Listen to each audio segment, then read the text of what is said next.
Downing Street wants the UK to take up its flag at the next WTO meeting months ahead of the time agreed with the EU. City AM has learned. Conversations are taking place at number 10 over whether the UK should sit independently from the EU at the March WTO meeting, the first time we will not have sat as part of the trading bloc in 40 years, according to two sources close to the matter. The move is likely to ruffle feathers back in Brussels.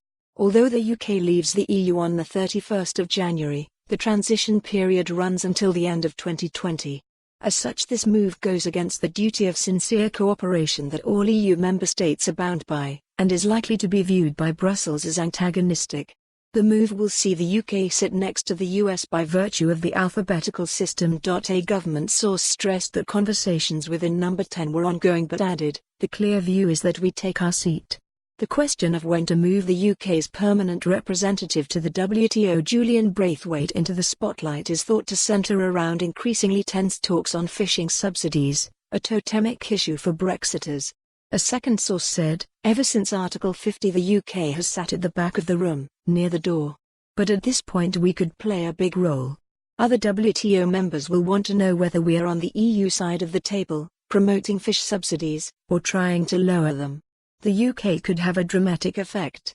This may be an opportunity for the UK to actually diverge from European thinking."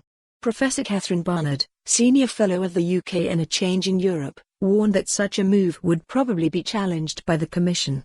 "It's not in the spirit of the duty of sincere cooperation, and were we a member state it would definitely be a breach, but you can run the argument that it's never been considered in the context of a state leaving the EU before," she said.